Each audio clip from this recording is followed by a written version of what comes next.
Here's some morning routine ideas that I want you to start with. You'll have two golf balls. Put one golf ball on the ground, other golf ball is in your hands. You're gonna work on rolling one foot as you're taking that other golf ball and just rolling into your palms of your hands all over. I want you to think of on the bottom of the foot, you have a bunch of lines. You're trying to manipulate each line. If you find a specific tender spot, then you're going to compress on it, but you're going to keep rolling this through your hands because your hands have pressure points in them as well. You'll do that for a good minute to 2 minutes per foot. I'm not going to demonstrate the entire time there. And then you'll switch, do the same thing on the other side, just to elicit that response of kind of waking your foot up. You can also move to like a larger ball just to get more articulation. So you can use a tennis ball, lacrosse ball on the foot. So say after the first minute, you can then shift and then work on collapsing, like you're kind of cupping the foot over that ball. This is also going to get a good way of getting an Achilles stretch. So you can work on driving your shin angle forward as you're on those tender spots to open up the back side of the leg. So that's kind of exercise one. Again, you'll be doing that roughly total times anywhere from 2 to 4 minutes based on how it feels. Then I want you to start working on your feet. So again, you're barefoot. You're going to be putting your big toes down, other 4 toes up, and then you're transitioning to putting those other 4 toes down, big toes up. You're going to go back and forth, and this is something you're going to have to practice because it's not going to be super easy initially going in and out on those. I want you to be able to do anywhere from 10 to 15 of those, trying to, again, big toes lift up, other 4 toes go down, and then big toes push down, other 4 toes go up. Again, waking up the feet quite a bit. Then you can drop down. You're going to go into just your normal kind of cat-cow action, pressing big full exhalation and then big full inhalation as you go back. You'll do roughly 10 up to 20 based on how you're feeling. After you finish those, then I want you to point your toes and work on this pressing back, trying to get the calf hamstring connection, and then rolling side to side. Really trying to maximize both your knee flexion, but also compressing at the hip. So I'm really actually pushing pretty firmly through my arms as I push back, allowing my back to flex as I'm sliding or rolling my feet side to side. If this is really uncomfortable, say for the knees, then I want you to take a towel, roll it up, put it behind there. So you're compressing into the towel so the knee doesn't have to flex as much, but you still get this calf to hamstring compression, which is vital for a lot of the knee health. From there, then I want you to roll to your back. And then from your back, you're going to have your arms out to the side. You're going to squeeze your feet and knees together. You're going to work on rotating your hips to one side, not letting your shoulder blades come off. Look the opposite direction, keeping the squeeze of the feet and knees, and then go back and forth. Again, you can go at least do 10 reps, but again, you can increase these up to 20, depending on how they're feeling. So again, first you'll go knees together there. Second, you'll go cross. So we've got the one heel down, other leg up, arms now off the ground. And then I'm going to go towards that down leg side as far as I can without letting the shoulder blade come off, and then pull right back up. So kind of warm that range up on that first one, but now you're having to control the range on the second one. You'll do 10, upwards of 20, and then same thing on the other side. Again, really working on controlling that hip rotation. Again, theme here is getting that separation between your upper and lower body. Then you'll come back over, and then same thing we've been working on in your warm-up. So you got that leg locked out at the side. You're going to be working on that straight leg adductor motion, sitting back as much as you can, driving forward. Again, higher reps on these, at least 10, upwards of 20. And then you'll do the same thing on the other side. Ideally exhaling as you're coming down, inhaling as you're coming up, trying to mitigate any of that flexion of the upper back as you come down.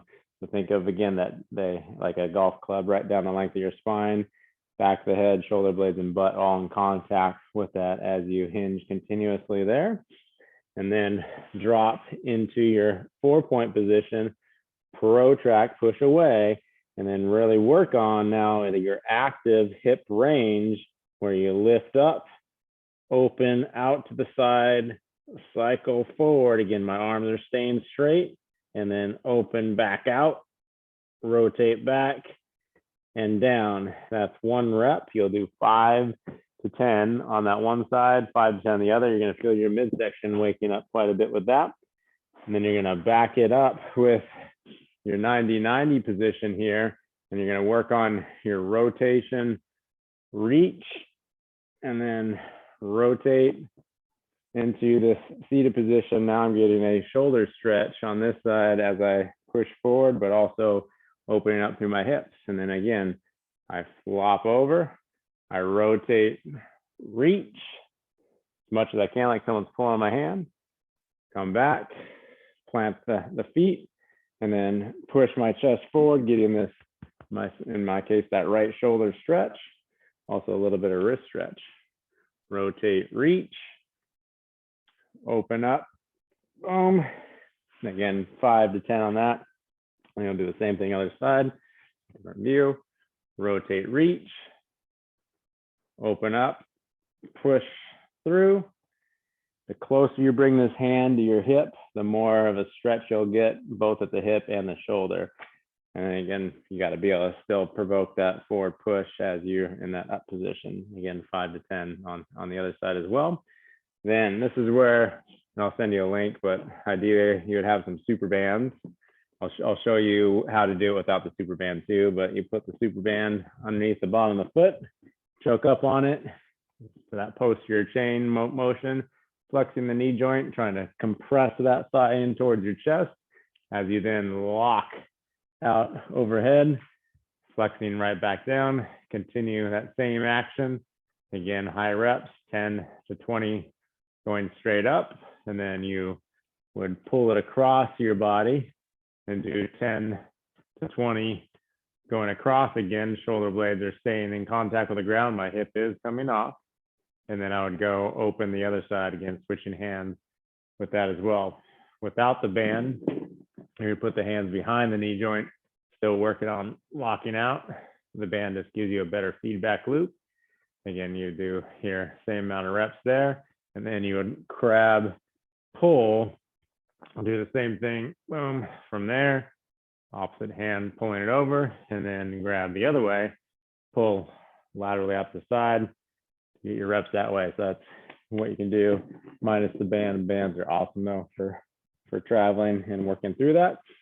Once you've finished all that, then we'll get you all the way to that tall kneeling position, executing now that full hip extension. And I kind of squeeze my feet together here, and then thumbs at your sternum, rotate as much as you can, reach behind, and then your big rainbow reach up and over.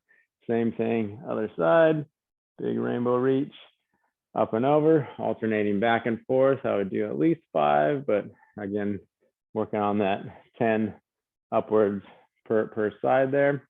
And then you can drop back down to your push-up position, now getting single leg involvement, big reach into your single leg down dog. I'm actively pushing my heel down on the other leg, stepping through, reaching into that groiner stretch now at the short axis since we did the long axis earlier. And then the same side, straight leg, take a breath in and out there, pushing that heel down, stepping through. Deep breath in and out. Again, 5 upwards of 10, and then switch. You do the same thing on the other side.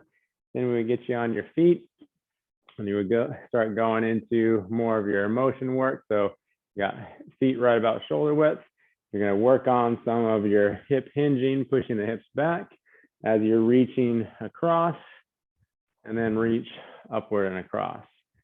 Hinge and across, soft bend, fairly straight leg. Up and across, again, flossing into my hip, trying to bias that hip, which is really important for your rotation, right? So you would do, again, at least 10 to one side, switch 10 to the other. You're not trying to ramp speeds on these. And then I would encourage you to then go into your stable platform work, open up that stance, and now slide off to the one side, driving up into that lateral split squat again. Drive your pelvis forward out of it each time, shifting off to the one side, drive that pelvis forward. If you want to add a little bit of rotation at the top, you can, but for you, trying to get some of this AB duction, this lateral motion back so your hips can internally, externally rotate well again is super, super important. And then you'd back that up again. You do your same 10 to 15, then back that up now dynamically in your IR, turning into your lateral lunge, rotating into ER at the bottom, and then coming back up. And you can start with just doing the IR and not doing the ER at the bottom, but then work as you feel like you're opening up better, then start to work that ER as well. And then again, addressing the shoulders, you can use a golf club or a stick for this, but super band becomes really helpful on this one as well, where you're going into your shoulder dislocation. So you go fairly wide, arms are straight, pull that band apart, tuck your hips, and then you're working on reaching up and over, up and back, continuously up and over, up and back from the front, looks like this. The wider the hands are apart, the easier it is, less range, the narrower. So if I bring my hands a little closer together, now I'm going through a greater range. You can hear how much more challenging it is for me there. That'd be a great start playing around with, see what that feels like, and we can always add to it. But those are kind of some of your sticking points that would be really good for you to work on. All right, good luck.